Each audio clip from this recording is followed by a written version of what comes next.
Classic सुन रहे हैं आप गौरव श्रीवास्तव के साथ। और तमाम एपिसोड्स में ये एपिसोड अपने आप में बड़ा निराला है। वजह ये कि भाई बच्चन रिसाइट्स बच्चन, मतलब महान कवि हरिवंश राय बच्चन साहब के सुपुत्र अमिताभ बच्चन साहब, जो कि अपने आप में एक महान नायक हैं, वो अपने पिताजी की कविताएं आपको सुना रहे हैं इस एपिसोड के ज़रिए। और एक से बढ़कर एक कविताएं हैं, चाहे वो अग्निपथ हो या फिर तुम तूफान समझ पाओगे। ये तमाम कविताएं जो हैं जब बच्चन साहब की आवाज़ में आप सुनेंगे तो एक निराला समा जो है वो अपने आप में बन जाएगा। और मेरा काम यह है कि भाई कुछ बड़े निराले किस्से भी आपके साथ बांटे जाएँ। और जैसे ये बात अपने आप में बड़ी हैरान करती है कि हरिवंश राय बच्चन साहब ये तो अपनी हिंदी कविताओं के लिए बड़े मशहूर हुए, लेकिन ये अंग्रेज़ी पढ़ाया करते थे इलाहाबाद यूनिवर्सिटी में। जी हाँ, वहाँ पे बतौर अध्यापक ये काम करते रहे। और उसके बाद 2 बरस के लिए ये Saint Catherine's College Cambridge University पहुँचे, जहाँ पर इन्होंने पीएचडी करी अपने ज़माने के बहुत बड़े कवि W.B. यीट्स पे। उसके बाद ये बने डॉक्टर हरिवंश राय बच्चन। जी हाँ, बच्चन तो जो है वो तखल्लुस है, मतलब उनका पेन नेम है। और वैसे तो हरिवंश राय श्रीवास्तव इनका नाम था, लेकिन हर कवि जो है वो अपना एक अलग अंदाज, एक अलग नाम रखता है। तो बच्चन साहब का नाम बच्चन हो गया। और अंग्रेज़ी पढ़ाते पढ़ाते हिंदी में कविताएं लिखते लिखते इन्होंने बड़ी मकबूलियत हासिल की। इनके निजी जीवन में भी बड़े उतार चढ़ाव रहे, जिनके ऊपर हम थोड़ी सी रोशनी डालेंगे। लेकिन अभी बेसब्री से इंतज़ार है कि भाई हरिवंश राय बच्चन साहब के सुपुत्र अमिताभ बच्चन की आवाज़ में इनकी कविताओं को हम ज़रा सुने, इनका आनंद हम उठाएं, सिर्फ और सिर्फ कारवां क्लासिक पर।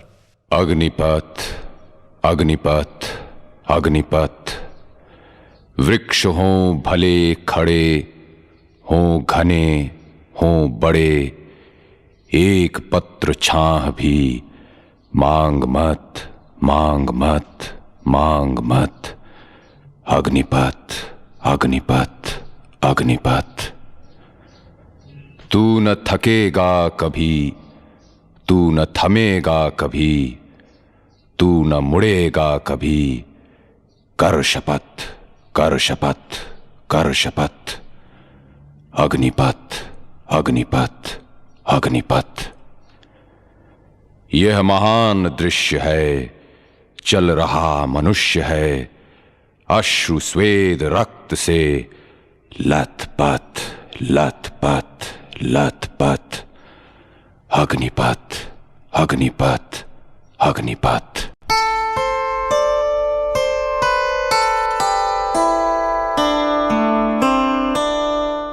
अग्निदेश से आता हूं मैं, झुलस गया तन झुलस गया मन, झुलस गया कवि कोमल जीवन, किंतु अग्निवीणा पर अपने दग्ध कंठ से गाता हूं मैं, अग्निदेश से आता हूं मैं।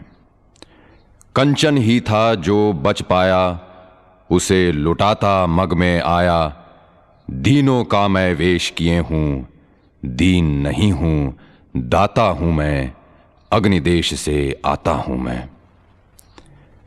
तुमने अपने कर फैलाए, लेकिन देर बड़ी कर आए, कंचन तो लुट चुका पथिक, अब लूटो राख लुटाता हूं मैं, अग्निदेश से आता हूं मैं। यह है कारवां क्लासिक, गौरव श्रीवास्तव के साथ हैं आप। हरिवंश राय बच्चन साहब की कविताएं उनके सुपुत्र अमिताभ बच्चन की आवाज़ में आप सुन रहे हैं साहब।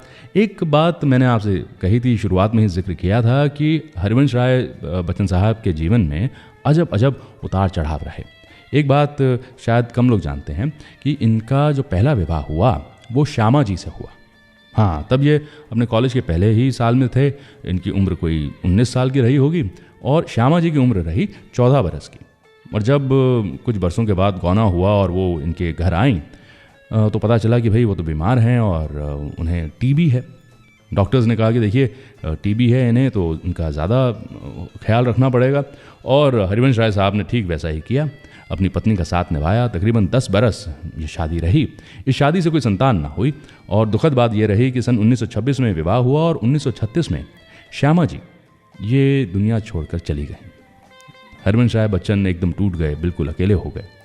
और उसे कई बरसों के बाद तेजी जी इनके जीवन में आई और फिर विवाह हुआ और विवाह से बच्चे हुए, अमिताभ और अजिताभ। और अमिताभ बच्चन साहब के लिए तो इन्होंने कहा कि भाई मेरी सर्वश्रेष्ठ रचना अमिताभ है।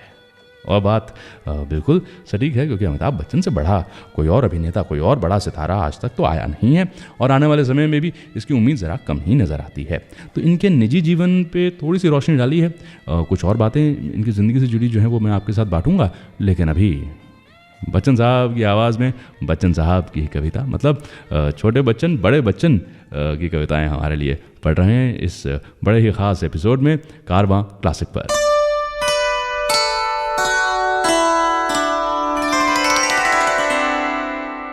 तुम तूफान समझ पाओगे, गीले बादल, पीले रजकण, सूखे पत्ते, रूखे तृणघन, लेकर चलता करता हर हर, इसका गान समझ पाओगे? तुम तूफान समझ पाओगे?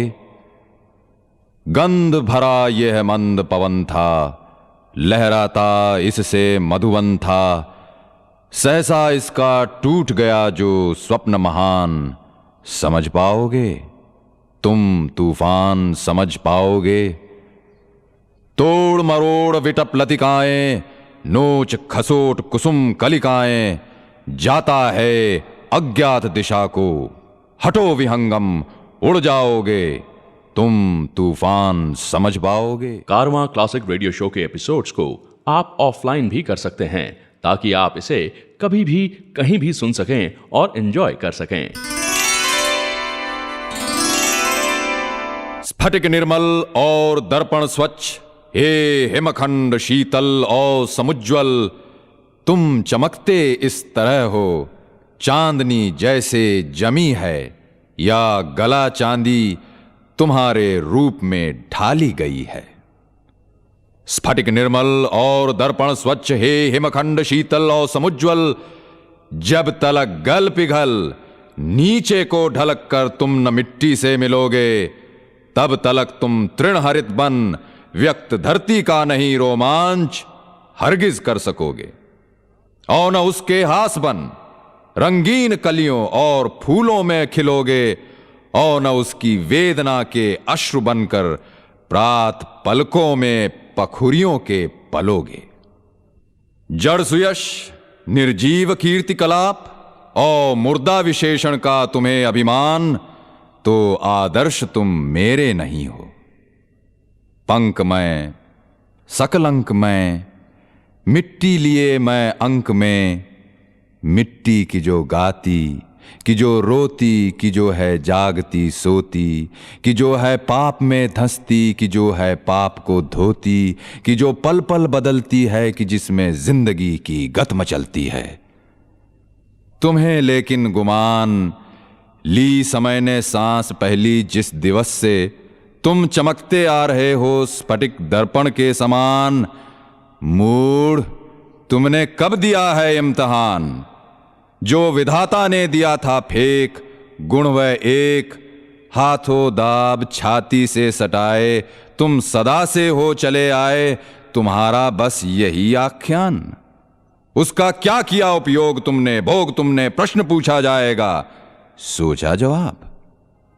उतर आओ और मिट्टी में सनो, जिंदा बनो, यह कोड़ छोड़ो, रंग लाओ, खिलखिलाओ, महमाओ, तोड़ते हैं प्रेयसी प्रियतम तुम्हें, सौभाग्य समझो, हाथ आओ, साथ जाओ। यह है कारवां क्लासिक, गौरव श्रीवास्तव के साथ हैं आप, और बच्चन रिसाइट्स बच्चन, ये बड़ा ही अनोखा एपिसोड जिसमें अमिताभ बच्चन साहब अपने पिता हरिवंश राय बच्चन की कविताओं का पाठ कर रहे हैं। और पिता और पुत्र का रिश्ता जो होता है अपने आप में बड़ा ही असाधारण होता है। हाँ, कुछ बड़े अजब सवाल जो हैं बेटा जो है वो अपने पिता से पूछ सकता है। और एक बार ज़रा घबरा के अमिताभ बच्चन साहब ने अपने पिता से पूछ लिया कि भाई आपने हमें पैदा ही क्यों किया, इतनी ज़िंदगी में दिक्कतें हैं, आपने हमें पैदा क्यों किया। और इसका जवाब हरिवंश राय बच्चन साहब ने एक कविता के रूप में दिया। रात को ये सवाल पूछा था, अगले दिन सुबह सुबह जब हरिवंश राय बच्चन साहब मॉर्निंग वॉक के लिए जा रहे थे तो एक कविता जो है कागज़ पे लिख के अमिताभ जी के तकिए के नीचे रख दी कि भैया पढ़ लेना, अब ये तो चले गए वॉक पर। अब बच्चन साहब ने, मतलब अमिताभ बच्चन साहब ने, छोटे बच्चन ने जो है जब वो कविता पढ़ी तो कुछ इस तरह की थी कि ज़िंदगी और ज़माने की कश्मकश से घबरा कर मेरे बेटे मुझसे पूछते हैं कि हमें पैदा क्यों किया था। और मेरे पास इसके सिवाय कोई जवाब नहीं है कि मेरे बाप ने मुझसे बिना पूछे मुझे क्यों पैदा किया था, और मेरे बाप को उनके बाप ने बिना पूछे उन्हें, और उनके बाबा को बिना पूछे उनके बाप ने उन्हें क्यों पैदा किया था। जिंदगी और जमाने की कश्मकश पहले भी थी, आज भी है, शायद ज्यादा, कल भी होगी, शायद और ज्यादा। मेरे बेटे, तुम ही नई लीग रखना, अपने बेटों से पूछ कर उन्हें पैदा करना। तो ये बड़ा निराला अंदाज रहा हरिवंश राय बच्चन साहब का कि ऐसा सवाल पूछ लिया इनके पुत्र ने, तो भाई जवाब भी कविता के रूप में आना चाहिए था, और एक कवि ही कर सकता है। और ये अक्सर छोटे बच्चन जो हैं, अमिताभ बच्चन साहब जो हैं, वो अपने इंटरव्यूज़ में इस कविता का उल्लेख करते हैं और बताते हैं कि भाई ऐसा ऐसा हुआ था। और आज चूँकि बच्चन रिसाइट्स बच्चन ये एपिसोड है, तो मुझे लगा कि साहब ये कविता ज़रा आपके सामने रख दी जाए। ऐसी और कुछ बड़ी निराली बातें आज आपके सामने आएंगी सिर्फ और सिर्फ कारवां क्लासिक पर।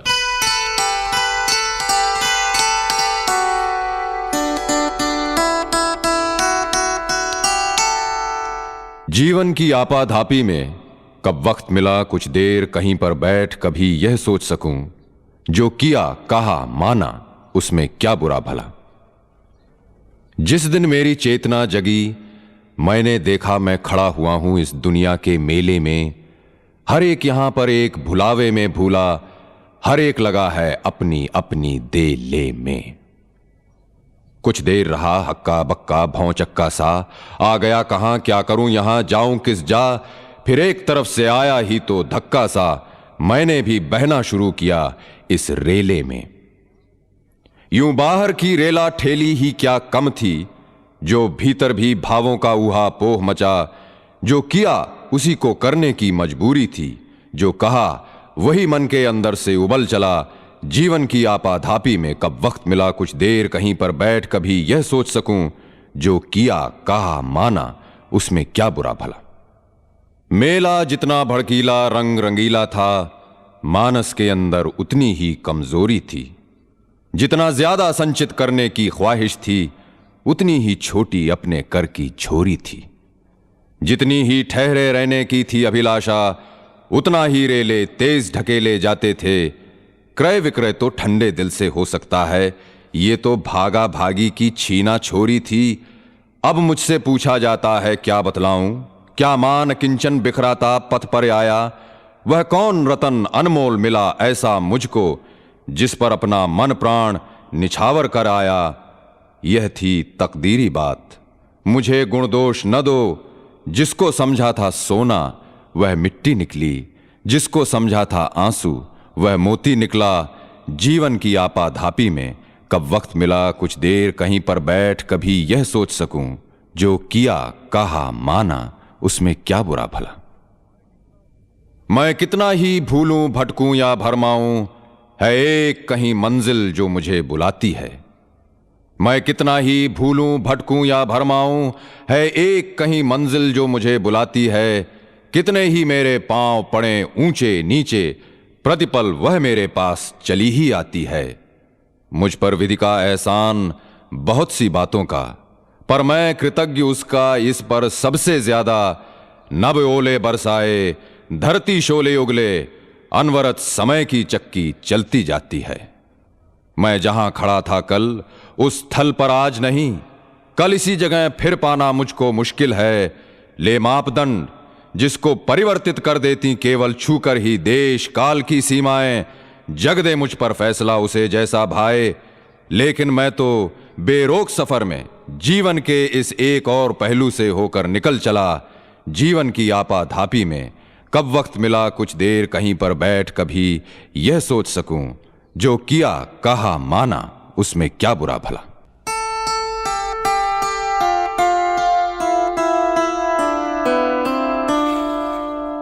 अंग से मेरे लगा तू अंग ऐसे, आज तू ही बोल मेरे भी गले से। अंग से मेरे लगा तू अंग ऐसे, आज तू ही बोल मेरे भी गले से। पाप हो या पुण्य हो मैंने किया है आज तक कुछ भी नहीं आधे हृदय से। पाप हो या पुण्य हो मैंने किया है आज तक कुछ भी नहीं आधे हृदय से। और न आधी हार से मानी पराजय, और न की तस्कीन ही आधी विजय से। आज मैं संपूर्ण अपने को उठाकर अवतरित ध्वनि शब्द में करने चला हूं, अंग से मेरे लगा तू अंग ऐसे, आज तू ही बोल मेरे भी गले से। और है क्या खास मुझ में जो कि अपने आप को साकार करना चाहता हूं, और है क्या खास मुझ में जो कि अपने आप को साकार करना चाहता हूं। खास यह है, सब तरह की खासियत से आज मैं इनकार करना चाहता हूं न सोना, हूं न चांदी, हूं न मूंगा, हूं न माणिक, हूं न मोती, हूं न हीरा, किंतु मैं आह्वान करने जा रहा हूं देवता का एक मिट्टी के डले से। अंग से मेरे लगा तू अंग ऐसे, आज तू ही बोल मेरे भी गले से। और मेरे देवता भी वे नहीं हैं जो कि ऊंचे स्वर्ग में है वास करते, और मेरे देवता भी वे नहीं हैं जो कि ऊंचे स्वर्ग में है वास करते, और जो अपनी महत्ता छोड़ सत्ता में किसी की भी नहीं विश्वास करते। देवता मेरे वही हैं जो कि जीवन में पड़े संघर्ष करते, गीत गाते, मुस्कुराते, और जो छाती बढ़ाते एक होने के लिए हर दिल जले से। अंग से मेरे लगा तू अंग ऐसे, आज तू ही बोल मेरे भी गले से। छप चुकी मेरी किताबें पूर्वी और पश्चिमी दोनों तरह के अक्षरों में। छप चुकी मेरी किताबें पूर्वी और पश्चिमी दोनों तरह के अक्षरों में, और सुने भी जा चुके हैं भाव मेरे देश और परदेश दोनों के स्वरों में। पर खुशी से नाचने को पांव मेरे, पर खुशी से नाचने को पांव मेरे उस समय तक है नहीं तैयार जब तक गीत अपना मैं नहीं सुनता किसी गंगो जमुन के तीर फेरते बावले से। अंग से मेरे लगा तू अंग ऐसे, आज तू ही बोल मेरे भी गले से। I hope you are enjoying the show. इस एपिसोड को अपने फ्रेंड्स और फैमिली के साथ शेयर जरूर करें।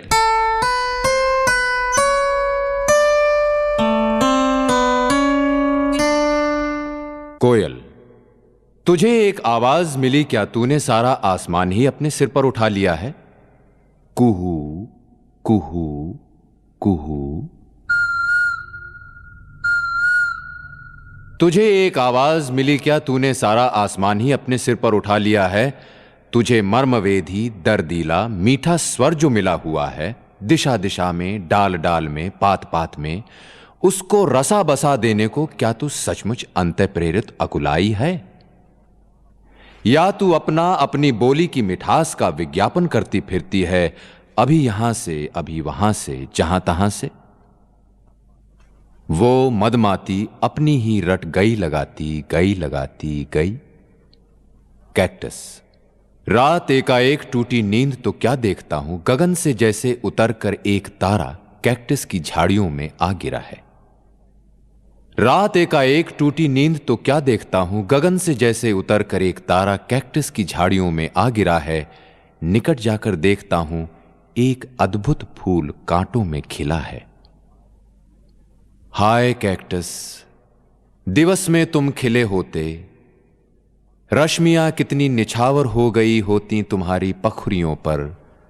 पवन अपनी गोद में तुमको झुलाकर धन्य होता, गंध भीनी बांटता फिरता द्रुमों में। भृंग आते घेरते तुमको, अनवरत फेरते माला सुयश की, गुण तुम्हारा गुनगुनाते। धैर्य से सुन बात मेरी, कैक्टस ने कहा धीमे से। किसी विवशता से खिलता हूं, खुलने की साध तो नहीं है। जग में अनजाना रह जाना कोई अपराध तो नहीं है।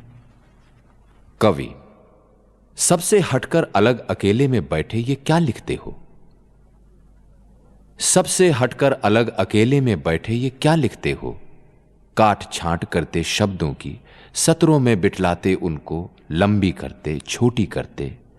आंख कभी उठकर दिमाग में मंडलाती है और कभी झुककर दिल में डुबकी लेती है। पल भर में लगता सब कुछ है भीतर भीतर, देश काल निर्बंध जहां पर बाहर की दुनिया थोती है, क्षण भर में लगता अंदर सब सूना सूना सूना। सच तो बाहर ही है, एक दूसरे से लड़ता मरता फिर जीता। अभी लग रहा कोई ऐसी गांठ जिसे तुम बहुत दिनों से खोल रहे हो खुल न रही है। अभी लग रहा कोई ऐसी कली जिसे तुम छू देते हो खिल पड़ती है। कवि हूं जो सब मौन भोगते जीते मैं मुखरित करता हूं। मेरी उलझन में दुनिया सुलझा करती है। एक गांठ जो बैठ अकेले खोली जाती, उससे सबके मन की गांठें खुल जाती हैं। एक गीत जो बैठ अकेले गाया जाता, अपने मन का पाती दुनिया दोहराती है। यह कारवां क्लासिक गौरव श्रीवास्तव के साथ हैं आप। अमिताभ बच्चन साहब की आवाज़ में हरवंश राय बच्चन साहब की कविताएं सुन रहे हैं साहब। और ये तो आप जानते ही हैं कि अमिताभ बच्चन की आवाज़ को रिजेक्ट कर दिया था ऑल इंडिया रेडियो ने। हाँ, और एक बार नहीं 2 बार। यह बात तो सभी जानते हैं, लेकिन ये बात कम जानते हैं कि अमिताभ बच्चन का दरअसल फिल्मी सफ़र जो है वो शुरू हुआ इनकी आवाज़ की वजह से ही। जी हाँ, इससे पहले ये बतौर अभिनेता आते फिल्मों में, इन्हें मौका मिला एक फिल्म में बतौर नरेटर काम करने का। मृणाल सेन साहब की वो फिल्म रही, फिल्म का नाम भुवन शोम। हाँ, तो भुवन शोम में जो है अमिताभ बच्चन साहब ने कहा दादा से, मतलब मृणाल सेन साहब से, कि दादा मुझे बांग्ला आती है। तो मृणाल सेन साहब ने कहा देखो अमित, मेरी फिल्म जो है वो हिंदी फिल्म है, तो जो नरेशन है वो भी हिंदी में है। कहता हिंदी तो मैं बोल ही सकता हूँ। कहता ठीक है तो बोलो तुम। तो भुवन शोम में इन्होंने बतौर नरेटर काम किया। कभी भी आप उस फिल्म को देखेंगे तो बैकग्राउंड में जो आवाज़ है वो अमिताभ बच्चन की है। और एक बड़ी दिलचस्प बात ये कि उस फिल्म के क्रेडिट्स में इनका नाम सिर्फ अमिताभ आया था। तब तक अमिताभ बच्चन नाम रखना इन्होंने शुरू नहीं किया था, उस नाम से मशहूर नहीं हुए थे। तो सिर्फ अमिताभ नाम से जो है इनको जो है श्रेय दिया गया था, क्रेडिट दिए गए थे उस फिल्म में। है ये बात बड़ी निराली। जिस आवाज़ को रिजेक्ट किया गया उसी आवाज़ के ज़रिए उनकी शुरुआत हुई। और आज अमिताभ बच्चन साहब की आवाज़, मतलब कोई आप अच्छी आवाज़ सुने तो आप पहली बात आप ये कहते हैं कि अरे हाँ भाई, इसकी आवाज़ में ज़रा बच्चन वाली बात है। तो ये भी ज़िंदगी का बड़ा अजब खेल है साहब, कहाँ पे मात मिलती है और कहीं उसी चीज़ की वजह से जो है आपको फतेह हासिल होती। तो ये अमिताभ बच्चन साहब के साथ हुआ। ये भी एक बड़ा निराला किस्सा है, आपके साथ बांटा है। और कुछ बड़ी निराली कविताएँ बच्चन साहब की आवाज़ में सुने। हरवंश राय बच्चन की लिखी ये कविताएं सिर्फ और सिर्फ कारवां क्लासिक पर।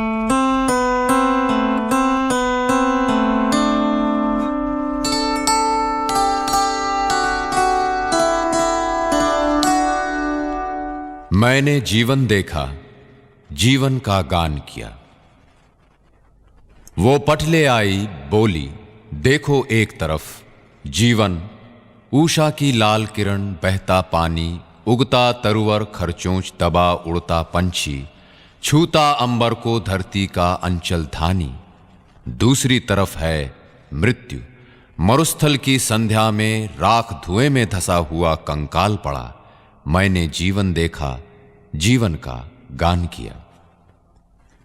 उषा की किरणों से कंचन की वृष्टि हुई, बहते पानी में मदिरा की लहरें आईं। उगते तरुवर की छाया में प्रेमी लेटे, विहगावली ने नभ में मुखरित की शहनाई। अंबर धरती के ऊपर बन आशीष झुका, मानव ने अपने सुख दुख में संघर्षों में अपनी मिट्टी की काया पर अभिमान किया। मैंने जीवन देखा, जीवन का गान किया। मैं कभी कहीं पर सफर खत्म कर देने को तैयार सदा था, इसमें भी थी क्या मुश्किल। मैं कभी कहीं पर सफर खत्म कर देने को तैयार सदा था, इसमें भी थी क्या मुश्किल। चलना ही जिसका काम रहा हो दुनिया में, हर एक कदम के ऊपर है उसकी मंजिल। जो कल पर काम उठाता हो वह पछताए, जो कल पर काम उठाता हो वह पछताए। कल अगर नहीं फिर उसकी किस्मत में आता। मैंने कल पर कब आज भला बलिदान किया। मैंने जीवन देखा, जीवन का गान किया। काली काले केशों में काला कमल सजा, काली काले केशों में काला कमल सजा। काली साड़ी पहने चुपके चुपके आई। मैं उज्जवल मुख उजले वस्त्रों में बैठा था सुस्ताने को। पथ पर थी उजियाली छाई। तुम कौन? मौत। मैं जीने की ही जोग जुगत में लगा रहा। बोली मत घबरा, स्वागत का मेरे तूने सबसे अच्छा सामान किया। मैंने जीवन देखा, जीवन का गान किया। बुद्धं शरणं गच्छामि, धम्मं शरणं गच्छामि, संघं शरणं गच्छामि। बुद्धं शरणं गच्छामि, धम्मं शरणं गच्छामि, संघं शरणं गच्छामि। संघं शरणं गच्छामि। बुद्ध भगवान, जहां था धन वैभव ऐश्वर्य का भंडार, जहां था पल पल पर सुख, जहां था पग पग पर श्रृंगार, जहां रूप रस यौवन की थी सदा बहार, वहां पर लेकर जन्म, वहां पर पल बढ़ पाकर विकास, कहां से तुम में जाग उठा अपने चारों ओर के संसार पर संदेह, अविश्वास? और अचानक एक दिन तुमने उठा ही तो लिया उस कनक घट का ढक्कन, पाया उसे विष रस भरा। दुल्हन की जिसे पहनाई गई थी पोशाक, वो तो थी सड़ी गली लाश। तुम रहे अवाक, हुए हैरान, क्यों अपने को धोखे में रखे है इंसान? क्यों वो पी रहा है विष के घूंट जो निकलता है फूट फूट? क्या यही है सुख साज कि मनुष्य खुजला रहा है अपनी खाज? निकल गए तुम दूर देश वनों पर्वतों की ओर, खोजने उस रोग का कारण, उस रोग का निदान।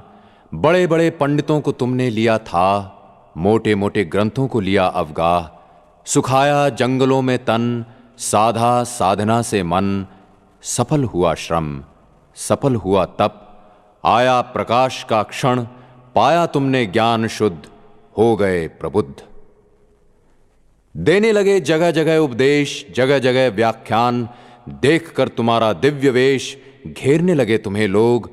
सुनने को नई बात हमेशा रहता है तैयार इंसान, कहने वाला भले ही हो शैतान, तुम तो थे भगवान। जीवन है एक चुभा हुआ तीर, छटपटाता मन, तड़फड़ाता शरीर। सच्चाई है, सिद्ध करने की जरूरत है। पीर पीर पीर, तीर को दो पहले निकाल। किसने किया शर का संधान, क्यों किया शर का संधान, किस किस्म का है बाण, ये हैं बाद के सवाल। तीर को दो पहले निकाल। जगत है चलायमान, बहती नदी के समान, पार कर जाओ इसे तैर कर, इस पर बना नहीं सकते घर। जो कुछ है हमारे भीतर बाहर, दिखता सा दुख कर सुख कर, वो है हमारे कर्मों का फल। कर्म है अटल, चलो मेरे मार्ग पर अगर, उससे अलग रहना भी नहीं कठिन, उसे वश में करना है सरल। अंत में सबका है ये सार, जीवन दुख ही दुख का है विस्तार। दुख का इच्छा है आधार, अगर इच्छा को लो जीत, पा सकते हो दुखों से निस्तार, पा सकते हो निर्वाण पुनीत। ध्वनित प्रतिध्वनित तुम्हारी वाणी से हुई आधी जमीन।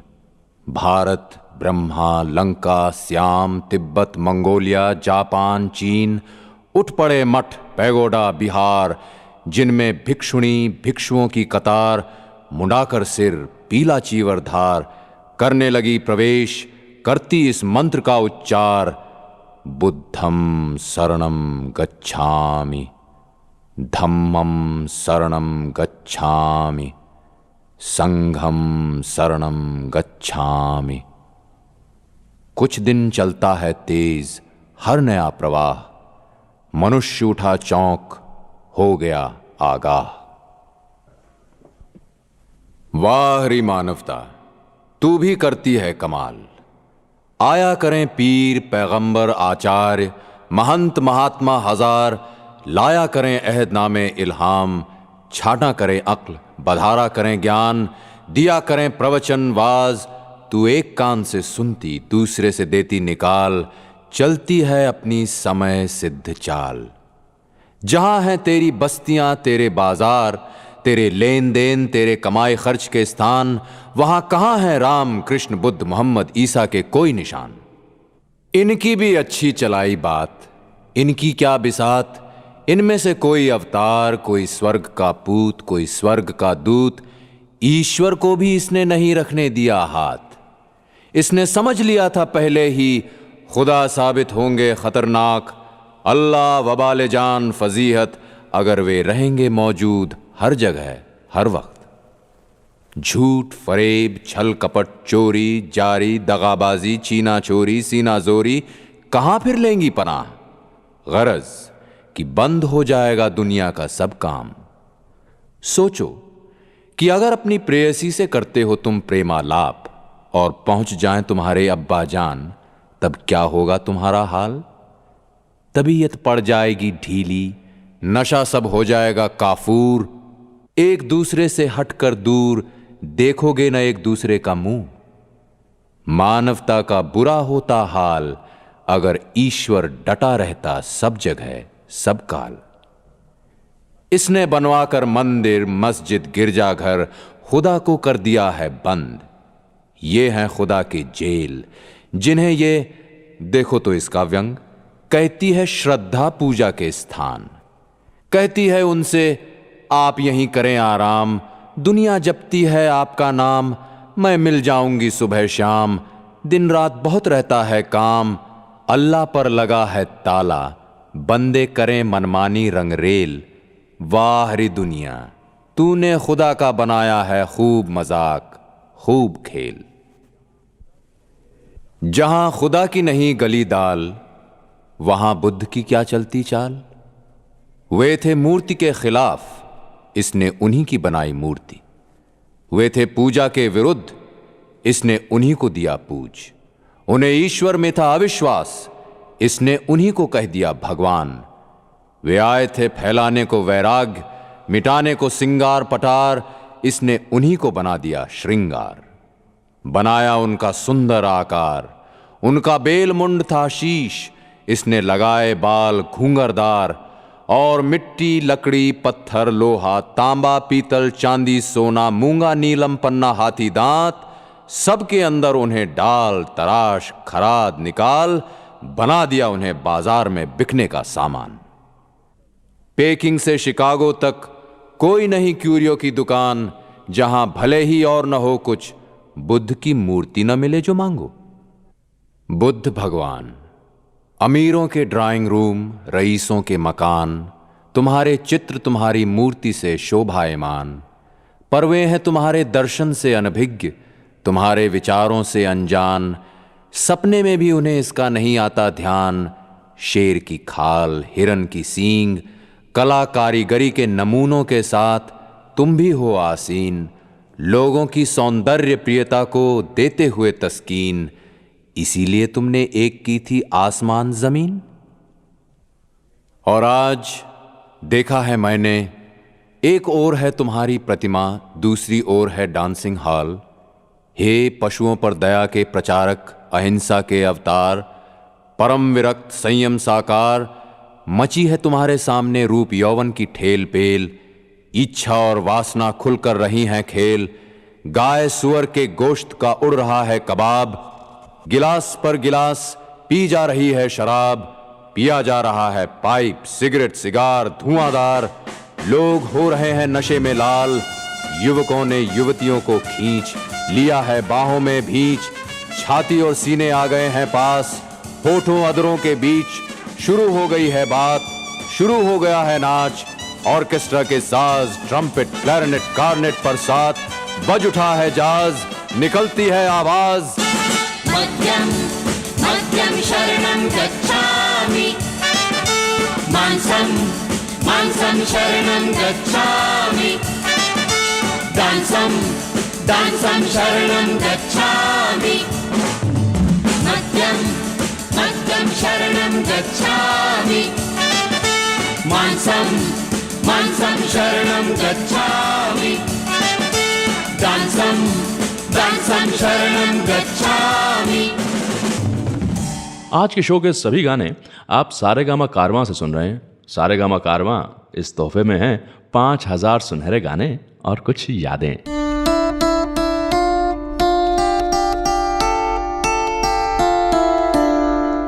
पाप मेरे वास्ते है, नाम लेकर आज भी तुमको बुलाना।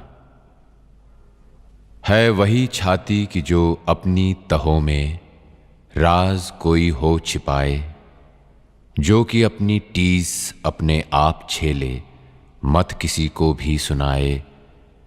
दर्द जो मेरे लिए था, दर्द जो मेरे लिए था, गर्व उस पर आज मुझको हो रहा है।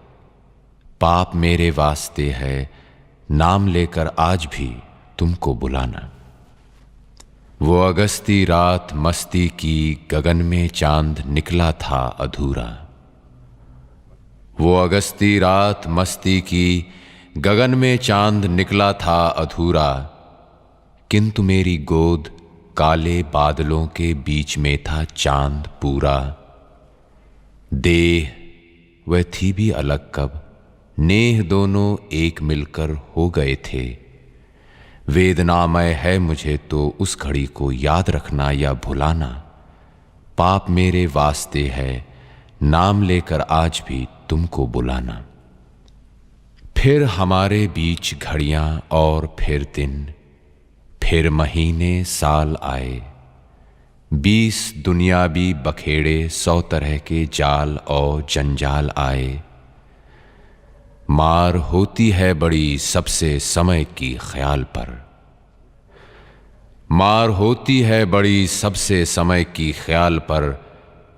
अब देखता हूं तुम न वो अब, मैं न वो अब, वो न मौसम, वो तबीयत, वो जमाना। पाप मेरे वास्ते है, नाम लेकर आज भी तुमको बुलाना। उन रुपहली यादगारों के लिए पर मैं नहीं आंसू गिराता। उन रुपहली यादगारों के लिए पर मैं नहीं आंसू गिराता। मैं उसी क्षण के लिए रोता कि जिसमें मैं नहीं पूरा समाता। मैं उसी क्षण के लिए रोता कि जिसमें मैं नहीं पूरा समाता। और मैं जिसमें समाता पूर्ण, वो बन गीत नभ में गूंजता है। तुम इसे पढ़ना कभी तो भूल कर मत आंख से मोती ढुलाना। पाप मेरे वास्ते है, नाम लेकर आज भी तुमको बुलाना।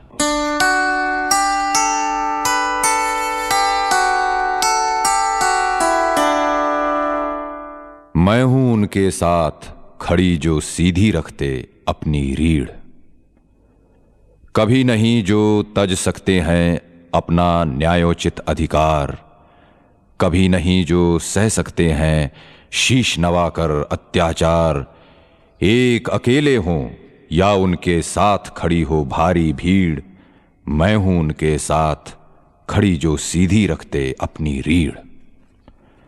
निर्भय होकर घोषित करते जो अपने उद्गार विचार, जिनकी जिह्वा पर होता है उनके अंतर का अंगार। नहीं जिन्हें चुप कर सकती है आतताइयों की शमशीर, मैं हूं उनके साथ खड़ी जो सीधी रखते अपनी रीढ़। नहीं झुका करते जो दुनिया से करने को समझौता, ऊंचे से ऊंचे सपनों को देते रहते जो न्योता। दूर देखती जिनकी पैनी आंख भविष्यत का तमचीर, मैं हूं उनके साथ खड़ी जो सीधी रखते अपनी रीढ़। जो अपने कंधों से पर्वत से बढ़ टक्कर लेते हैं, पथ की बाधाओं को जिनके पांव चुनौती देते हैं। जिनको बांध नहीं सकती है लोहे की बेड़ी जंजीर, मैं हूं उनके साथ खड़ी जो सीधी रखते अपनी रीढ़। जो चलते हैं अपने छप्पर के ऊपर लूका धरकर, हार जीत का सौदा करते जो प्राणों की बाजी पर।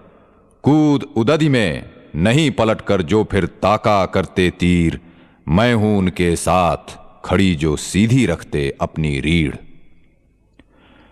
जिनको ये अवकाश नहीं है देखें कब तारे अनुकूल, जिनको यह परवाह नहीं है कब तक भद्रा कब दिक्शूल, जिनके हाथों की चाबुक से चलती है उनकी तकदीर, मैं हूं उनके साथ खड़ी जो सीधी रखते अपनी रीढ़।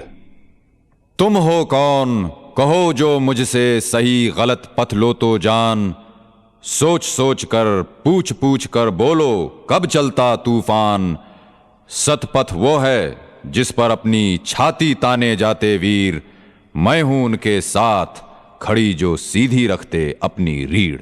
ये है कारवां क्लासिक, गौरव श्रीवास्तव के साथ हैं आप और बच्चन रिसाइट्स बच्चन। ये एपिसोड है बड़े बच्चन यानी कि हरिवंश राय बच्चन साहब की लिखी रचनाएं जो हैं वो अमिताभ बच्चन साहब की आवाज़ में आप सुन रहे हैं। और ये बात मैं यकीन के साथ कह सकता हूँ कि इस एपिसोड को सुनने के बाद आपकी भाषा का स्तर जो है वो यकीनन बढ़ जाएगा। जी हाँ, भाषा जो है वो ही समाज का निर्माण करती है और जितनी अच्छी भाषा बोली जाए उतना ही बेहतर समाज बनता जाता है। और यही काम हमारे कवि, हमारे लेखक सदैव करते रहते हैं और हरिवंश राय बच्चन साहब ने तो खैर कमाल ही किया। ये बात हालांकि मुझे बड़ी हैरान करती है कि जब इन्होंने अपना काव्य संग्रह बनाया, रचा मधुशाला, तो उसे लेकर बड़ी अजब अजब बातें हुई और लोगों ने कहा कि साहब ये तो मदिरा पान और इसकी बातें कर रहे हैं, इसको कहीं प्रमोट तो नहीं कर रहे। और ये बात गांधी जी तक भी पहुंची थी। और जब गांधी जी के सामने सुनाया गया मधुशाला का जो कुछ हिस्से सुनाए गए मधुशाला के, तो उन्होंने भी कहा कि नहीं ये तो भाई ज़िंदगी की बात कर रहे हैं, जीवन की बात कर रहे हैं।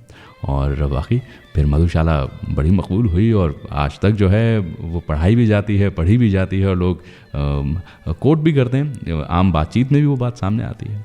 हरिवंश राय बच्चन साहब का एक और बड़ा अच्छा कहना था, वो ये कि भाई मन का हुआ सो अच्छा, ना हुआ तो ज़्यादा अच्छा। अब ये बात वो अपने बेटे को समझाते और बेटा पूछता कि भाई क्यों ऐसा कहते हैं आप? कहते देखो मन का हो गया तो इंसान बड़ा खुश होता है, मन का नहीं हुआ तो मतलब वो फिर ईश्वर की मर्जी है और ईश्वर कभी अपने बच्चों का बुरा नहीं चाहेगा। तो इस ख्याल के साथ आगे बढ़ोगे तो ज़िंदगी में तरक्की भी करोगे और सुकून भी रहेगा। तो बड़े निराले अंदाज से हरिवंश राय बच्चन साहब ने बहुत सारी बातें सिखाई, समझाई अपनी कविताओं के माध्यम से, अपनी बातों के माध्यम से। और 18 जनवरी सन 2003 वो तारीख बनकर आई जब हरिवंश राय बच्चन साहब का इंतकाल हो गया। और ये कहना सरासर गलत है, हो सकता है शरीर चला गया हो, पर एक कलाकार जो है उसकी रचना उसे सदैव अमर बनाए रखती है। और ख़ास तौर पे वो रचनाएं जब आप अमिताभ बच्चन साहब की आवाज़ में सुन रहे हो तो सोने पर सुहागा, क्योंकि हरिवंश राय बच्चन साहब तो ये कह ही चुके हैं कि अमिताभ मेरी सर्वश्रेष्ठ रचना है। तो सर्वश्रेष्ठ रचना की आवाज़ में जो है आप बड़े बच्चन की बहुत सारी और कविताएं सुन रहे हैं। और मैं उम्मीद करता हूँ ये तमाम बातें, ये किस्से, ये कविताएं, ये एपिसोड आपके दिल में घर कर गया होगा। ऐसी हमारी कोशिश रहेगी कुछ अलग अलग एपिसोड्स आपके सामने लेकर आते रहें, सिर्फ और सिर्फ कारवां क्लासिक पर।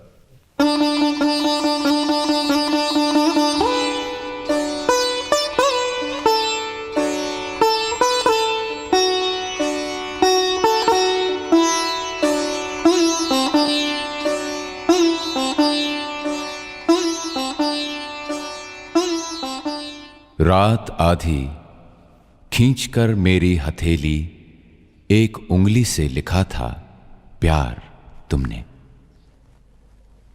फासला था कुछ हमारे बिस्तरों में और चारों ओर दुनिया सो रही थी। तारिकाएं ही गगन की जानती हैं जो दशा दिल की तुम्हारे हो रही थी।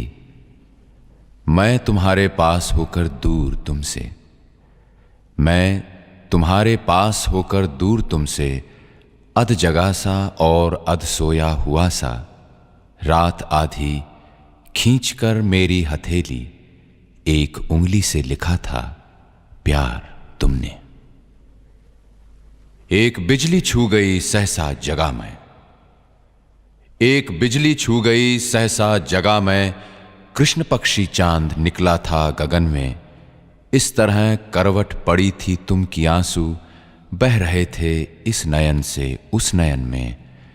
मैं लगा दूं आग उस संसार में है प्यार जिसमें इस तरह असमर्थ कातर। मैं लगा दूं आग उस संसार में है प्यार जिसमें इस तरह असमर्थ कातर।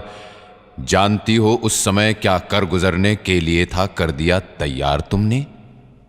रात आधी खींचकर मेरी हथेली, एक उंगली से लिखा था प्यार तुमने। प्रात ही की ओर को है रात चलती, प्रात ही की ओर को है रात चलती, और उजाले में अंधेरा डूब जाता। मंच ही पूरा बदलता, कौन ऐसी खूबियों के साथ पर्दे को उठाता। एक चेहरा सा लगा तुमने लिया था, और मैंने था उतारा एक चेहरा। वो निशा का स्वप्न मेरा था कि अपने पर गजब का था किया अधिकार तुमने।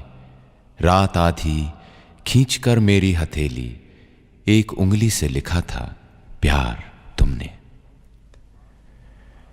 और उतने फासले पर आज तक 100 यत्न करके भी न आए फिर कभी हम।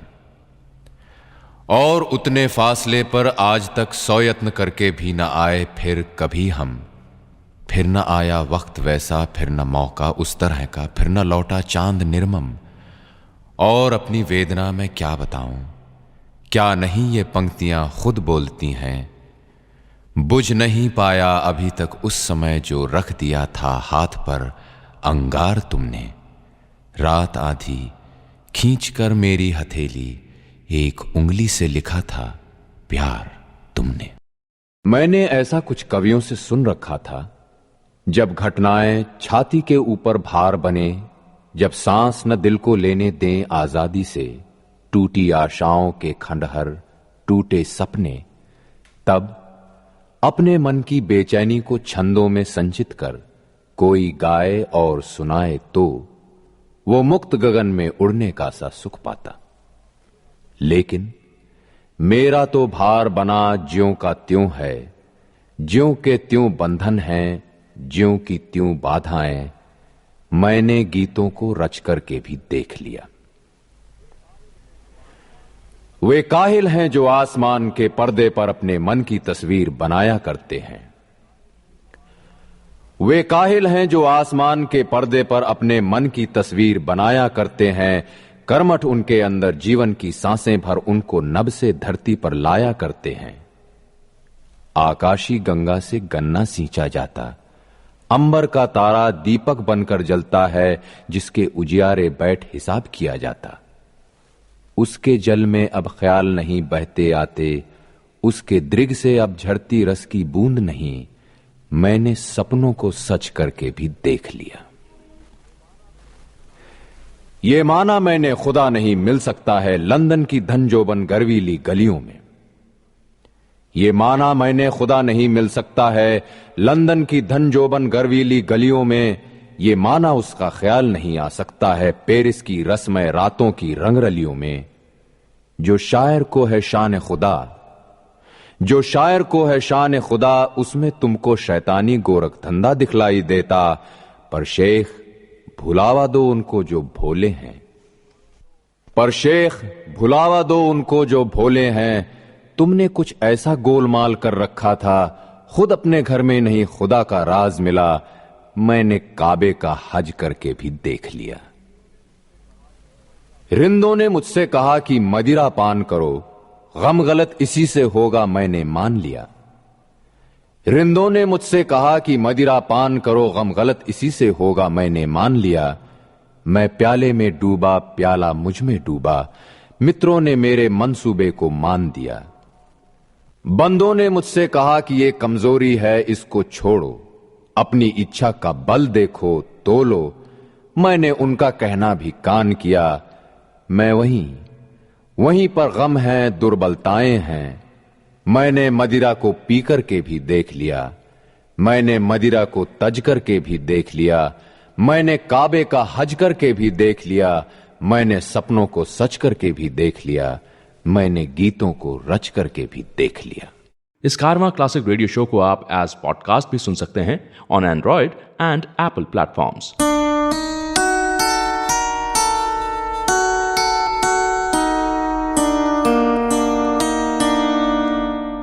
सुबह सुबह उठकर क्या देखता हूं कि मेरे द्वार पर खून रंगे हाथों के कई छापे लगे हैं।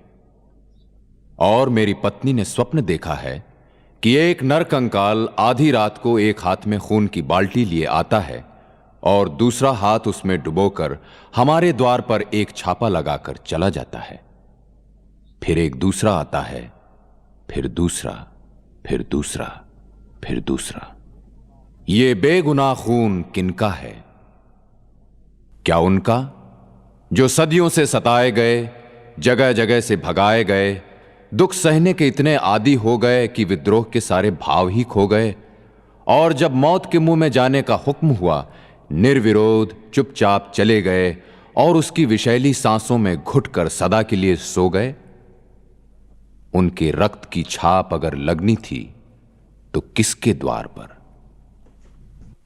ये बेजबान खून किनका है? क्या उनका जिन्होंने आत्माहन शासन के शिकंजे की पकड़ से, जकड़ से छूटकर उठने का, उभरने का प्रयत्न किया था और उन्हें दाबकर, दलकर, कुचलकर पीस डाला गया है? उनके रक्त की छाप अगर लगनी थी तो किसके द्वार पर? यह जवान खून किनका है?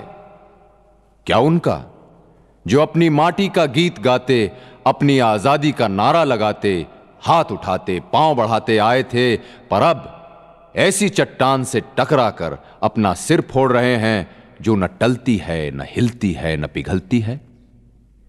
उनके रक्त की छाप अगर लगनी थी तो किसके द्वार पर? यह मासूम खून किनका है? क्या उनका जो अपने श्रम से धूप में, ताप में, धूल में, धुएं में सनकर, काले होकर अपने सफेद खून स्वामियों के लिए साफ घर, साफ नगर, स्वच्छ पथ उठाते रहे, बनाते रहे, पर उन पर पांव रखने, उनमें बैठने का मूल्य अपने प्राणों से चुकाते रहे? उनके रक्त की छाप अगर लगनी थी तो किसके द्वार पर? यह बेपनाह खून किनका है? क्या उनका जो तवारीख की एक रेख से अपने ही वतन में जला वतन है, जो बहुमत के आवेश पर, सनक पर, पागलपन पर अपराधी दंड और वध्य करार दिए जाते हैं, निर्वास, निर्धन, निर्वसन, निर्मम कत्ल किए जाते हैं? उनके रक्त की छाप अगर लगनी थी तो किसके द्वार पर? यह बेमालूम खून किनका है? क्या उन सपनों का जो एक उगते हुए राष्ट्र की पलकों पर झूले थे, पुतलियों में पले थे, पर लोभ ने, स्वार्थ ने, महत्वाकांक्षा ने जिनकी आंखें फोड़ दी हैं, जिनकी गर्दनें मरोड़ दी हैं? उनके रक्त की छाप अगर लगनी थी तो किसके द्वार पर?